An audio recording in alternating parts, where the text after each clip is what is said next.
Eto na. Tingnan natin ha. Breaking news, yari. Ay, nako. Gera na, gera na. Yari tayo. Tuta na tayo ng kano. Pakinggan. Hindi natin nakuha yung unang tanong pero ang tinatanong about the Philippines o siguro yung mga Filipinos. Anong sagot ni Trump? And we respect their leader greatly. This is their your message to the people of the Philippines. We love them. And we respect their leader greatly. This is their leader. Thank you. And he's very tough on negotiating, but that's okay. It'll work out. I think we will. We love them. Parang alam nyo, parang nagiinuman lang sa kanto. Delikado po yan. Eto, masama ang pakiramdam ko rito. Pustahan tayo. Baka sabihin nyo, nakachamba na naman si Coach Oli dahil marami tayong pinipredict dito nangyayari. Sasabihin nyo, chamba na naman, di ba? Ano yung sinabi natin dati?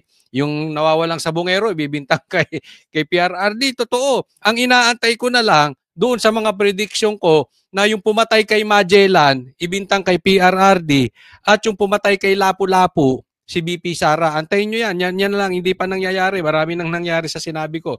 Pero ito, delikado to. Masamang pangitain to. Alam nyo naman to si Trump. Tough to eh. Diba? Nakita nyo yan pag nakipag-usap. And dito sa dito sa video na ito, nakikita mo na dandil na po. Dandil na to, dandil. Oo. Kung ano man ang gusto ni Trump, bago pa sila nag-meet, nakuha na niya. Dandil na to, dandil. Pinuri niya na. Tingnan nyo, yan ba, kung sakali ang kaharap niya ay head of the state of Japan. Yung mga ganun ba? Head of the state ng Malaysia. Head of the state ng UAE, halimbawa. Kung ano man, ganyan kaya ang gagawing asal ni Trump. Dito parang ginagawa niyang totoy. Parang pinabili lang ng suka ito. Sige, bulayin natin. Di ba may ganyan kayong tropa? Ano yung tropa nyong ganon? Galibol. Yung, di ba? Oy, pagdating dito. Wala. Meron kasi, di ko na lang sasabihin. May ganyan kami sa Banateros. Joke lang, joke. Lagi namin. Joke lang. Di ba meron kayong laging binobola sa grupo? Ganyan, bola. Pero alam nyo, totoy-totoy ang tingin ninyo. Ganito nangyayari. Because this is too good to be true. Too good to be true ito. Yung sinasabi na Marcos, nirirespeto at tough negotiator, naku, malayo sa katotohanan yan. Si Marcos tough, weak yan eh. Hindi makita naman natin. Doon sa mga nakapanood, nag-uutal-utal ito si Marcos. Wala namang sinabing maganda ito eh. Diba, utal-utal lang. Pa-English lang. Yun na nga lang ang asset niya, marunong mag-English, utal pa. Tapos biglang sasabihin, a tough negotiator? Wow! Ano ni-negotiate mo? Yung asawa mo? Sige! Ibibigay ko sa inyo kung anong gusto nyo. Edka? Ako this is my opinion. Pero sasabihin ko sa inyo, tingin ko madadagdagan ng EDCA.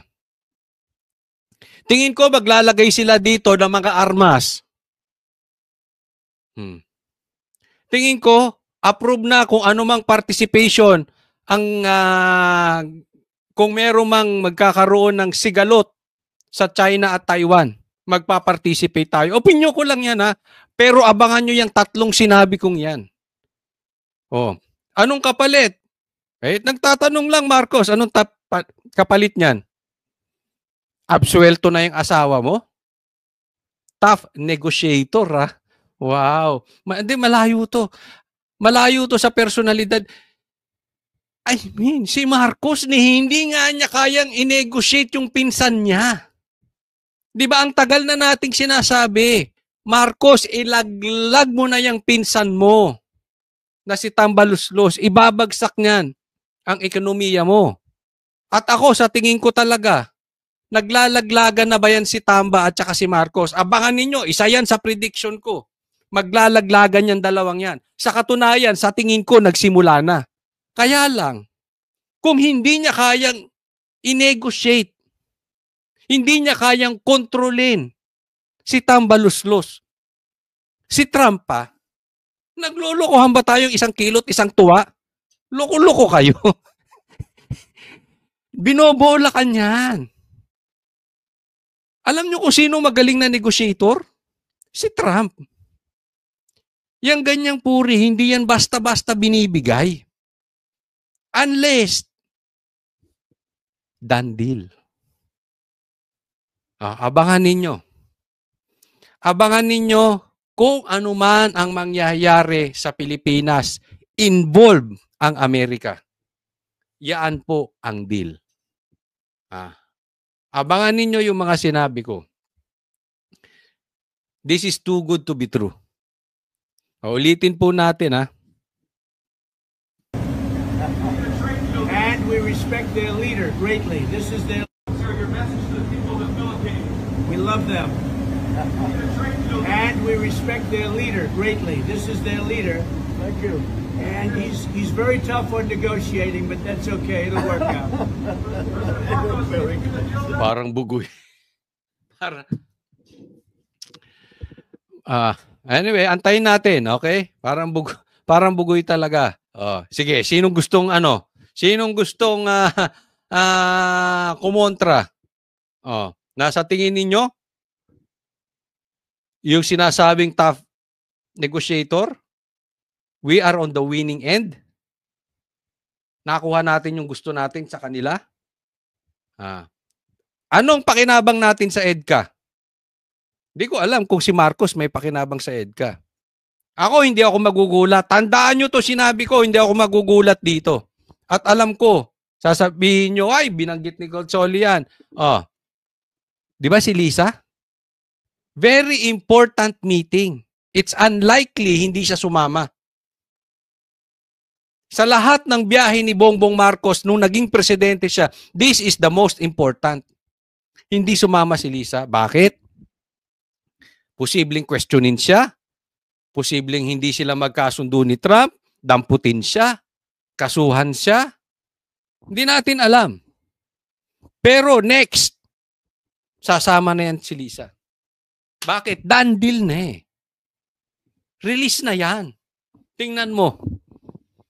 Lahat nung mga nilabas na mga papeles, burado na yan.